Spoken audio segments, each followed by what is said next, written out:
How would he even be on this plan? And Optimus is considered just as big of a threat as Ren.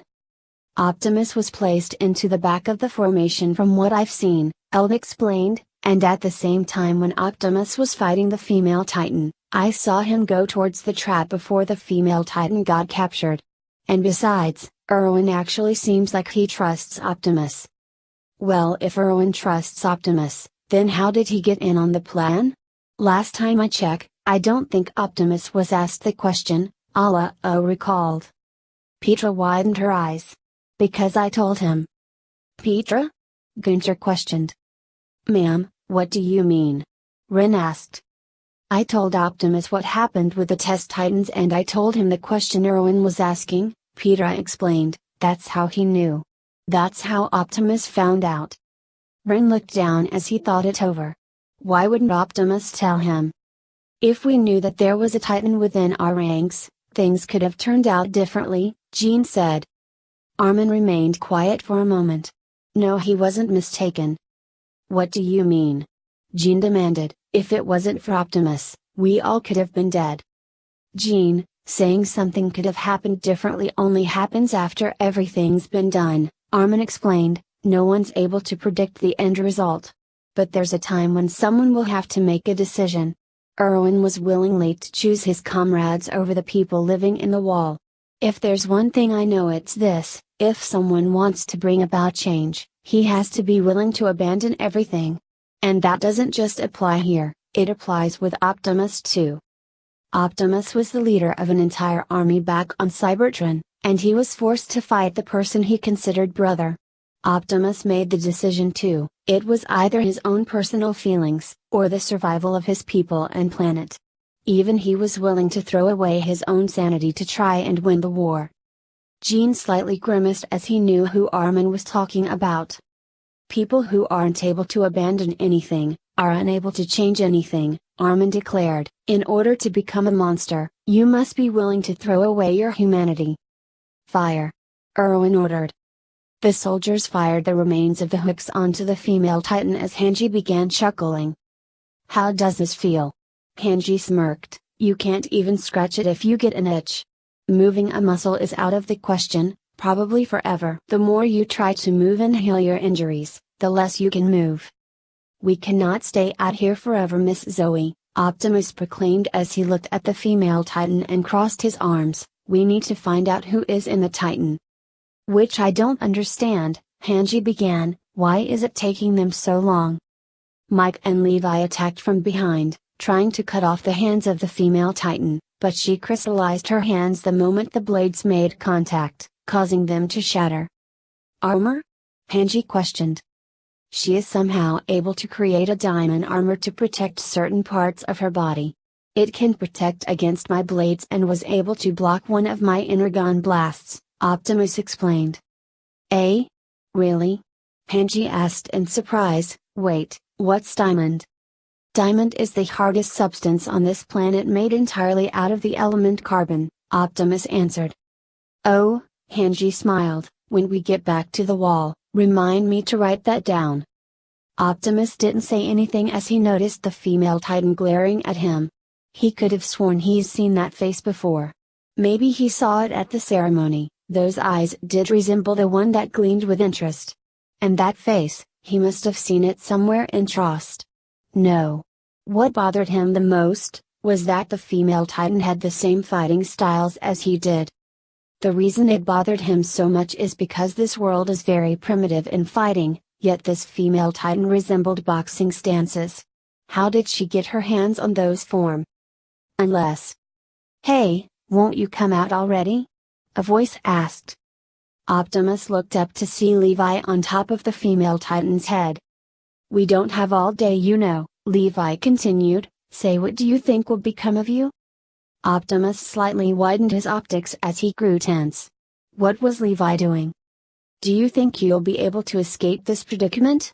Levi asked. I'd wish you considered the trouble you're causing us, but I'm enjoying this very much. Levi, that is enough, Optimus warned. If he provoked her too much or scared her too much, she might pull some kind of trump card. Oh, right, there's something I want to ask, Levi continued, ignoring Optimus' warning, "Is I alright if I sever your hands and feet? They'll grow back, won't they? I'm talking about your real body. It'll be a problem after all if you died." Optimus cursed under his breath. That was the final one. The female Titan opened her mouth, causing Levi to look in confusion. The female Titan let out a bloody cry, causing the entire Survey Corps and Optimus to cover their ears. It caused wind to rise up and her cries were heard throughout the forest. The female Titan stopped screaming as there was a deafening silence throughout the forest. "Was that its death roars?" a soldier asked. Optimus grimaced as he activated his blasters, shocking the people surrounding him. "That was a death roar, yes, but he's seen this form of death many times on Cybertron. Many Decepticons who wouldn't give up information to the enemy, they would throw away their own life to keep the information safe. She was self-destructing." "What's Optimus doing?" Erwin thought as Mike came onto the tree. "Erwin, it's Mel," Mike informed. "From what direction?" Erwin asked. "From everywhere," Mike answered. "Hurry the explosives," Erwin ordered. "Erwin, they'll be coming from the east," Mike informed. Optimus heard the information and aimed his blasters towards the east side.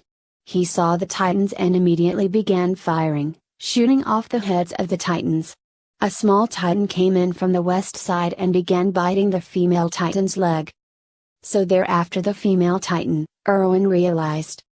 "The Titans are coming in from everywhere," a soldier shouted. Optimus looked around to see multiple Titans heading towards the female Titan. This was bad. "Defend the female Titan. Even if it costs you your lives," Erwin ordered. Optimus switched his blasters into blades before attacking along with the Survey Corps. They continued attacking and killing the Titans that devoured the female Titan, but it was no use. More and more Titans continued to devour the female Titan was nothing more than limbs. "Retreat," Erwin ordered. Everyone stepped back as they watched the female Titan be devoured. Optimus widened his optics at the horror. That was it? All that work was for nothing? "Fall back into formation," Erwin instructed, "return to Canners." No, Optimus thought. This was it. It was over. They didn't have any evidence to the human government that Ren was an ally, or that they had any way of discovering the secrets of the Titans. That meant that Ren would be handed over to the military police. Erwin continued riding down the road with Hanji, a couple of soldiers, and Optimus. They were planning to make their way out of the forest. "Why did you order Levi to go and resupply?" Hanji asked. "The female Titan was eaten," Erwin began, "but did you see the person inside get eaten?" "I didn't." "You can't mean." "Yes," Erwin cut off, "if your original hypothesis was correct, they can move to a certain degree when regaining human form. If they prepared 3D maneuver gear in advance, the person inside the female Titan is wearing our uniform right now." "Commander Erwin, I need to speak with you," Optimus proclaimed as he drove up next to Erwin. "Optimus, what's up?" Hanji asked. "I have a theory of who the female Titan may be," Optimus proclaimed, causing Erwin and Hanji to widen their eyes in shock. Ren gasped as he looked at the sight in front of him. The female Titan was on the ground with a calm expression, while the bodies of Levi's former squad was before him. He made the wrong choice. He made the wrong choice and now everyone was dead. And there was nothing he could do about it. I will kill it. Ren yelled as he bit his hand, causing the lightning to surround him. The female Titan widened her eye as she saw Ren's Titan form appear. Ren let out a mighty roar as he landed on the ground and skidded towards the female Titan. Optimus widened his optics as he heard the roar from a distance.